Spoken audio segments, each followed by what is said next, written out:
Salut YouTube, on se retrouve aujourd'hui pour une nouvelle vidéo qui va être le point lecture de tous mes titres lus pendant le mois de novembre. Un mois qui n'a pas été très prolixe en quantité de lecture puisque je n'ai que 6 romans à vous présenter aujourd'hui, ce qui est quand même déjà pas mal.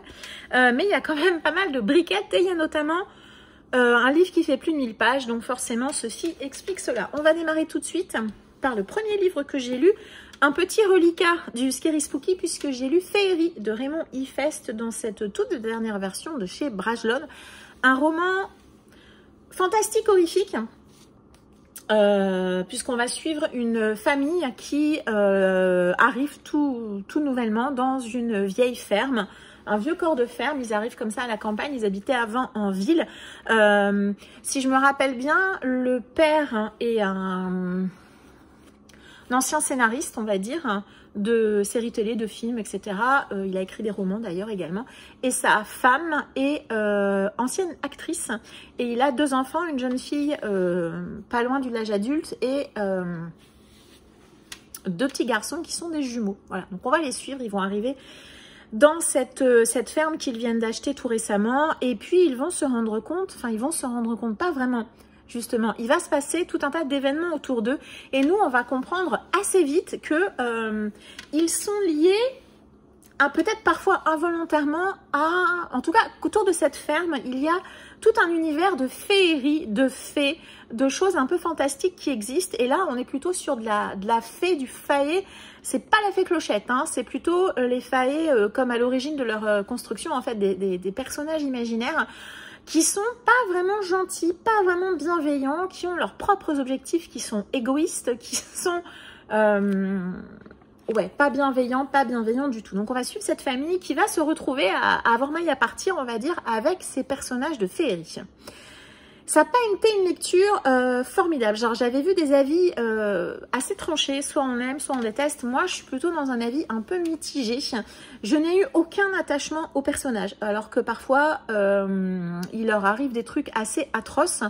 C'est pas que je les aimais pas, c'est qu'en fait, ce qui pouvait leur arriver m'était complètement indifférent. J'étais même parfois plus intéressée par certains personnages secondaires. Je trouve qu'il y a des personnages qui ne servent absolument à rien, vraiment. Notamment le jeune homme que la fille de la famille va rencontrer. Je n'ai pas bien compris. Il y a des voisins aussi. Enfin voilà, des personnages qu'on nous présente assez longuement plutôt. Et finalement, ils ne servent pas à grand chose. Je trouve qu'il y a beaucoup de longueur. Je trouve que c'est très très long à démarrer. Et puis notamment par rapport aux personnages, j'ai parfois eu la sensation d'avoir des dialogues absolument pas naturels. Je sais pas, je dirais que ça démarre au bout de facile 200 pages et c'était trop long pour moi en fait. Alors Raymond Ifest, je l'ai déjà lu en fantasy, ça se lit très très bien, son écriture elle est très agréable, ça coule tout seul, mais j'ai pas réussi du tout à rentrer en empathie avec ces personnages, avec ce qui leur arrive, à m'inquiéter pour eux. Je suis restée assez distante par rapport à ça. Il y a un certain nombre de scènes qui sont assez gore, assez malaisantes. Il y a un événement également assez difficile qui peut choquer certains. Il y a une sexualisation des personnages féminins qui est quand même très présente. L'univers, je trouve qu'il est l'univers de féerie justement dont on nous parle dans le titre. Moi, je trouve qu'il est sous-exploité. Je trouve qu'il n'était pas assez présent. Et finalement, il arrive assez tard dans l'histoire, notamment à travers des jumeaux.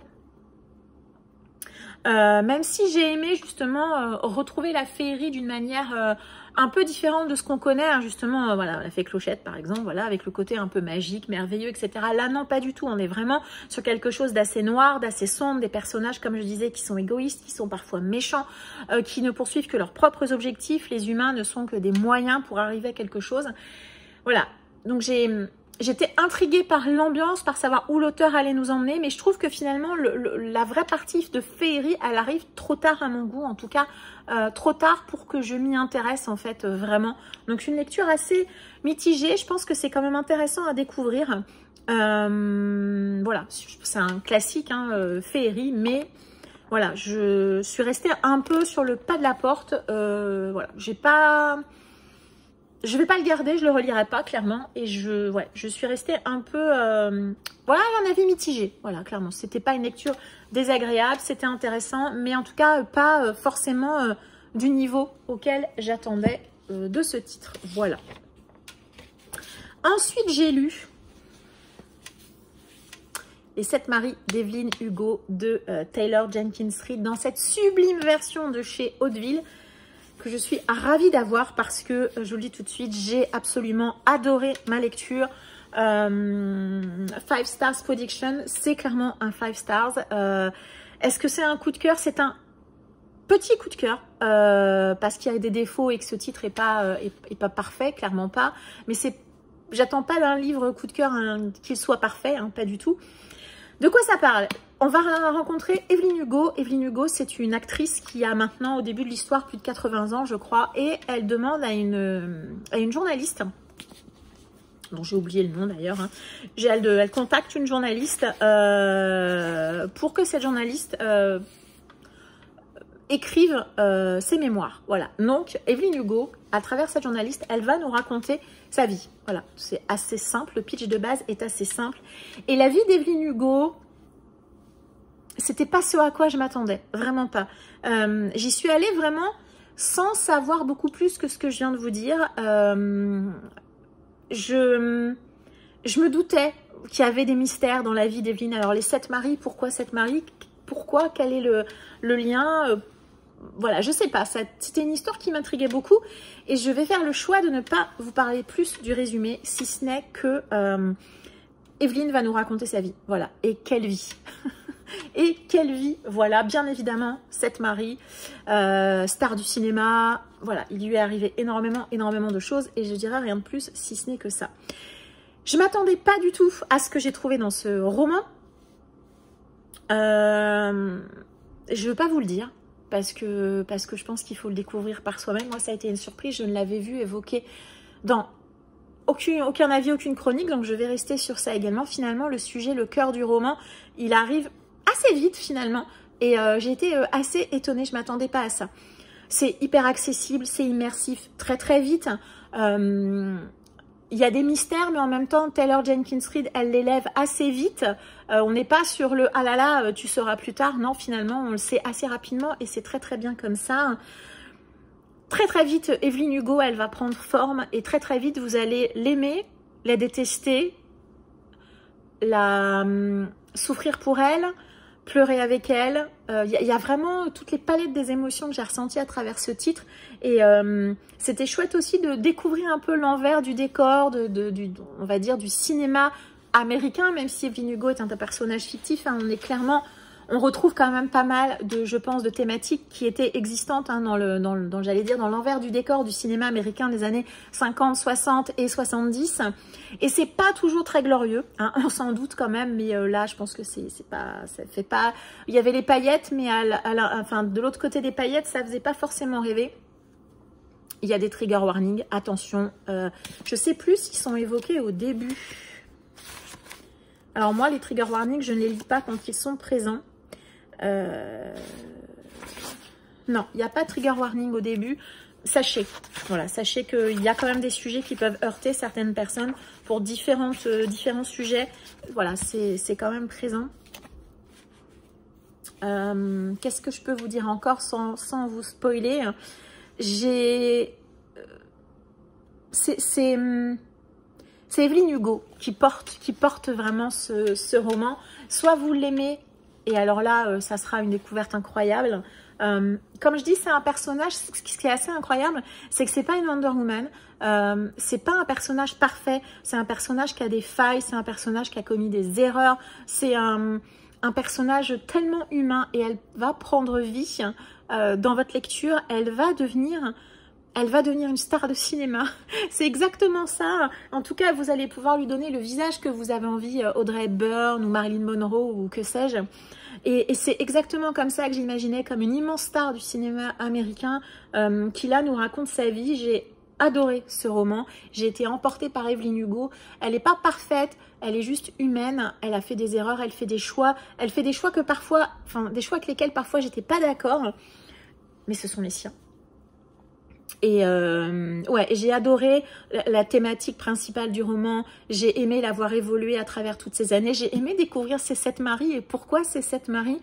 Je trouve que Dans le dernier tiers, il y a un petit peu de longueur. Il y a des choses où j'avais l'impression que c'était un petit peu redite, qu'on avait déjà utilisé ce sujet sur les pages, les premières parties du titre. Mais je dois bien avouer que quand la fin est arrivée, je l'ai dévoré, ce roman. Je l'ai vraiment, vraiment dévoré. Et quand la fin est arrivée, Taylor Jenkins Reid, elle m'a attrapée comme ça. Elle m'a eu. Et quand j'ai fermé le roman, je me suis dit...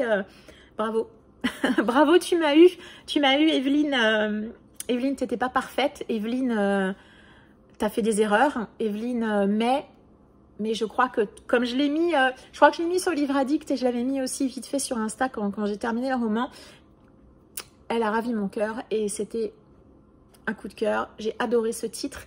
Je suis ravie de l'avoir dans cette édition. Et je relirai Taylor Jenkins Reid, ne serait-ce que pour retrouver cette plume ultra addictive. C'était une lecture formidable et comme l'immense majorité des gens, je ne peux que vous recommander d'aller découvrir Evelyne Hugo, d'aller la rencontrer. Ensuite, j'ai lu un service presse que l'autrice m'a très gentiment envoyé.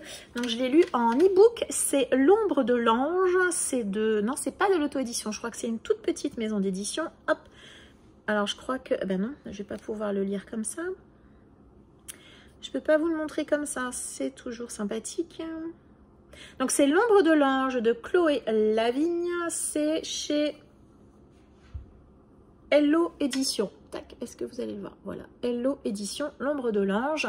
C'est ici un titre de Urban Fantasy dans lequel on va suivre, comme son nom l'indique, un univers dans lequel cohabitent des anges et des démons qui s'affrontent, bien évidemment, dans un univers d'Urban Fantasy assez classique. C'est un roman qui est très court, 200-220 pages, donc ça se lit très très bien, c'est assez agréable, la plume elle est assez fluide, comme j'ai dit, ça, je l'ai lu vraiment très rapidement. L'univers, on sent que l'autrice elle a vraiment beaucoup d'imagination, l'univers il a un gros potentiel, elle a créé quelque chose qui est assez riche. C'était sympa aussi d'avoir de l'urban fantasy qui se déroule en France, puisqu'il me semble que ça se déroule dans le sud de la France. On a également tout un côté assez sombre, assez dark fantasy, auquel je ne m'attendais pas forcément. Et sur 200 pages, finalement, l'autrice nous propose quand même un univers riche, avec beaucoup de rebondissements, beaucoup d'événements, beaucoup de personnages. Tout ça sur 220 pages. Donc, quand je vous dis que ça se lit vite et que c'est quand même assez intense, voilà, vous imaginez bien sur 200 pages, ça va vite. Le bémol de tout ça, justement, c'est que ça va trop vite. C'est-à-dire que le roman ne fait justement que 200 pages.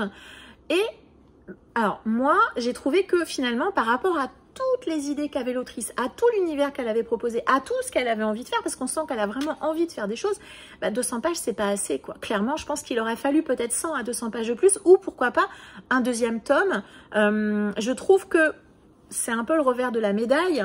Ça va trop vite. Moi, j'ai pas eu le temps de m'attacher au personnage. 200 pages, c'est trop court, hein, finalement, pour vraiment bien retenir qui est qui fait quoi, quels sont les enjeux, etc.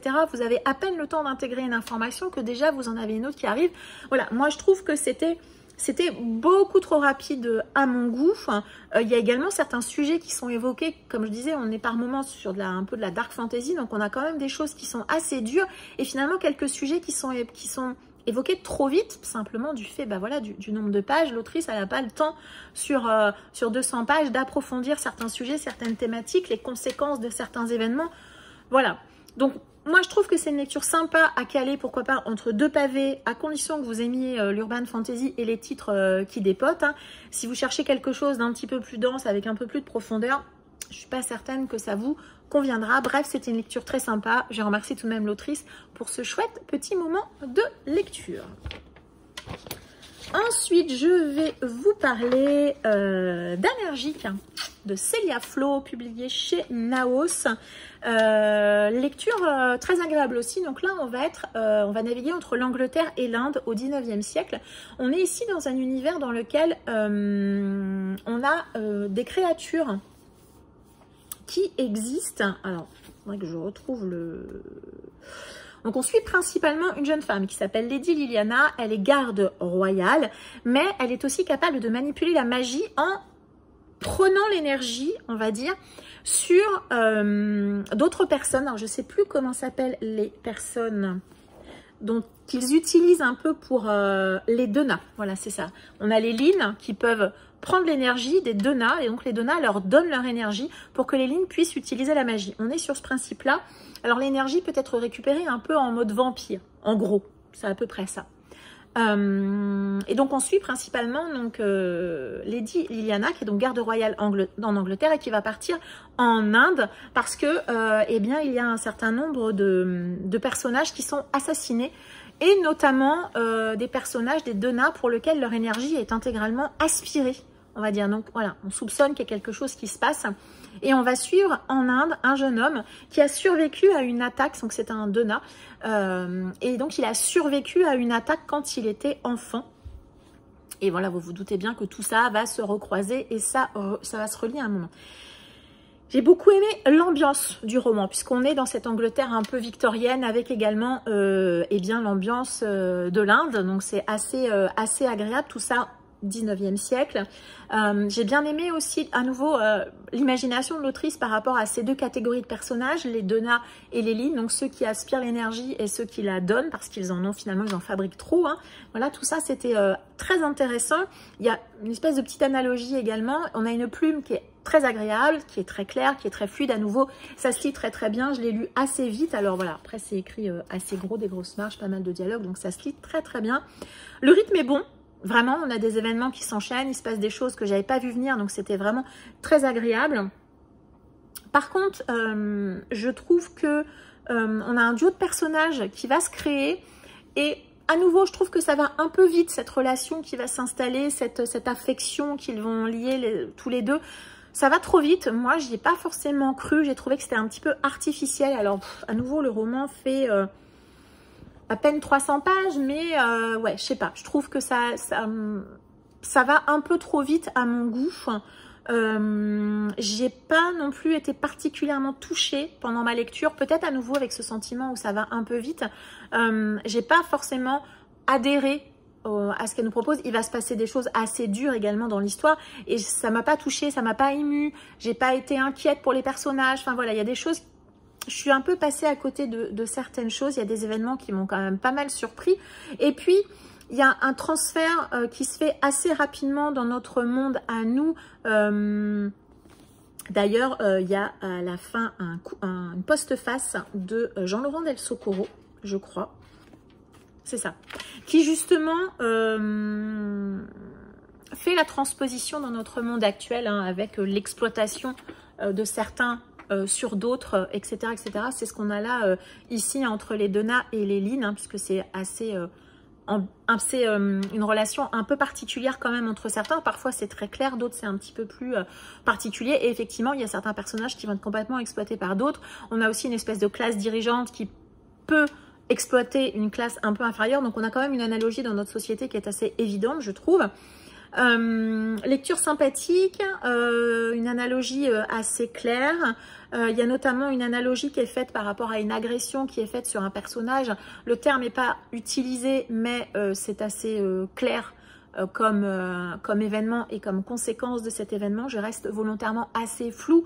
Vous savez que j'aime pas spoiler les événements et je préfère ne pas vous dire parce que moi je ne m'attendais pas à certaines choses. Il y a vraiment des choses assez dures dans ce titre. L'autrice pourrait faire une suite, vraiment, parce qu'il y a matière. Il y a matière à faire d'autres choses dans cet univers. Je ne sais pas du tout si c'est prévu, si le titre a suffisamment marché pour ça, mais en tout cas, il y aurait matière à faire une suite. Une lecture globalement sympathique, malgré les sujets un peu difficiles, mais je pense que je ne le garderai pas en mémoire très longtemps. Mais si j'ai l'occasion, je pense que je relirai l'autrice avec plaisir, parce que j'ai trouvé que sa plume était très agréable. J'ai terminé une trilogie puisque j'ai lu le dernier tome de Wayward Pines, épisode 3, Destruction, Gunmaster, collection Totem. Alors là, ça va être compliqué de vous faire un résumé puisque c'est un tome 3. C'est éminemment spoilant. Dans le tome 1, on fait la rencontre de Ethan Burke qui est agent la CIA ou du FBI, bref, c'est un agent du gouvernement, et il va à Wayward Pines parce que son ancienne coéquipière et le coéquipier actuel de son ancienne coéquipière, si vous avez suivi, ont tous les deux disparu, et donc il part dans cette petite ville américaine pour mener l'enquête et essayer de comprendre où ils sont et ce qu'il s'est passé. C'est le point de départ du tome 1, je m'arrêterai à ça pour le résumé. On part dans toute autre chose tout au long de ces 3 tomes. J'ai beaucoup aimé ce 3e tome, c'est toujours aussi addictif, je trouve que vraiment c'est une vraie force de l'auteur, en tout cas dans cette histoire. On veut avancer, on veut savoir, on veut connaître la fin. Ce tome-ci est beaucoup plus centré sur l'action, je trouve, que les 2 tomes précédents. On a des scènes ultra graphiques, il y a un certain nombre de choses bien évidemment auxquelles j'ai pensé en lisant ce tome. Je trouve que les 3 tomes sont assez différents finalement dans leur construction, dans l'ambiance qu'ils donnent. C'est une trilogie qui est vraiment ultra sympa à lire, ultra addictive. Ça se lit, mais ça se dévore. Vraiment, vraiment. Je suis pas étonnée que ça ait été adapté en série télé puisque clairement, il y a beaucoup de choses qui sont très visuelles, il y a beaucoup d'action, il y a un rythme assez intense tout au long de ces 3 tomes. Tout petit bémol, je pense que j'aurais quand même aimé parfois justement que l'auteur, surtout dans ce tome 3, pose un peu, voilà, un petit peu moins d'action pour nous permettre de nous imprégner un petit peu des événements et de la fin. Mais voilà, c'est vraiment un tout petit détail. Voilà, la fin, c'est pas forcément la fin que j'aurais aimé moi, mais c'est une fin qui est assez cohérente, qui est intéressante.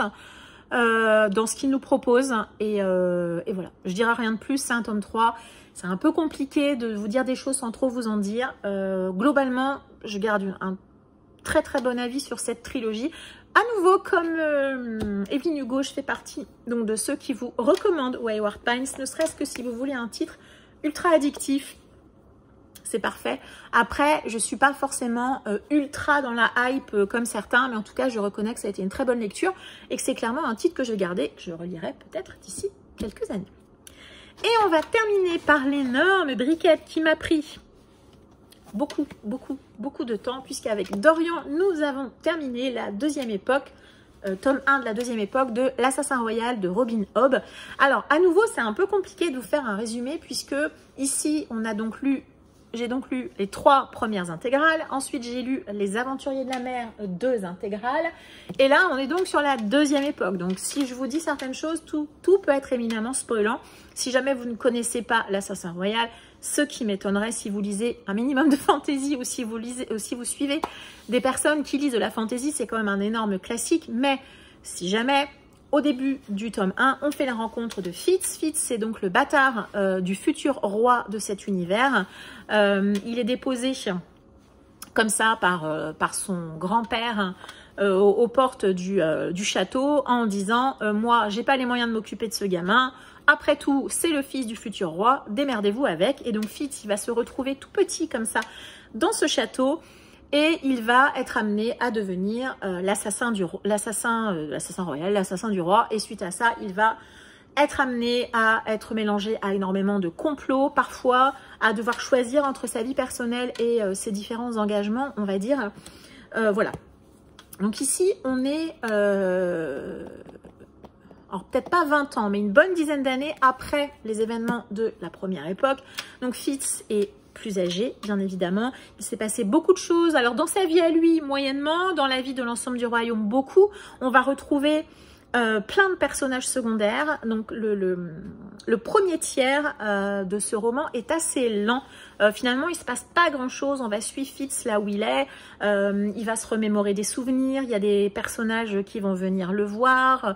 Finalement, je trouve que ce premier tiers, il est finalement peut-être davantage pour nous lecteurs, puisque l'autrice, elle va comme ça nous représenter pas mal de personnages secondaires, nous reparler de certains événements qui se sont passés, comment Fitz les a digérés, etc. etc. Donc c'est finalement assez lent, et puis Fitz, il rumine pas mal dans ce premier tiers, et c'est pas forcément la partie la plus intéressante. Le deuxième tiers de cette intégrale, là, on a de l'action, on a clairement l'enjeu de cette intégrale qui est à nouveau présent. On a pas mal d'émotions sur certaines choses. L'autrice prend toujours son temps. Ça, pour le coup, on l'a quand même dans toutes les intégrales, dans tout ce que j'ai lu de Robin Hobb. Elle a tendance quand même à prendre son temps sur pas mal de choses. Mais c'est un tome seconde partie centré sur l'action. On va beaucoup bouger, on va retrouver Fitz, on va retrouver d'autres personnages, on va en rencontrer de nouveaux et on va voir les enjeux vraiment de cette partie, enjeux extrêmement intéressants. J'ai été très touchée par un événement particulier, j'ai versé ma petite larme, voilà. Mais elle a le don, Robin Hobb, de nous rendre certains personnages, pas certains, tous quasiment attachants. On ne peut pas rester indifférent au personnage de Robin Hobb. Voilà, il y a pas mal de questions intéressantes et on part sur un virage complot politique, voilà, qui va tourner autour des 6 duchés.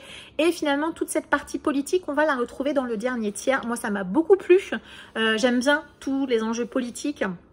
On a à nouveau pas mal de rebondissements, pas mal d'événements, pas mal de suspense. Fitz, il est extrêmement agaçant par moments, vraiment toujours ce côté un petit peu de chouinade, de je sais pas trop quoi faire, qui parfois peut énerver les lecteurs, je le reconnais bien volontiers.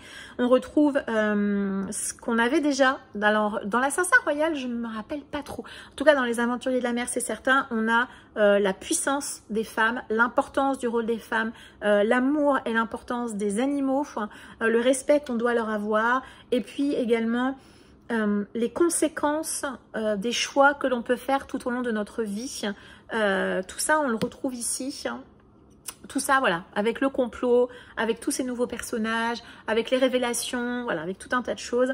Et puis, on a une fin extrêmement intéressante, vraiment, qui nous promet, j'ose l'espérer en tout cas, une deuxième époque épique. Vraiment, là, si ça a été assez lent à démarrer, j'ose espérer que dans la deuxième intégrale, ça ne sera pas le cas.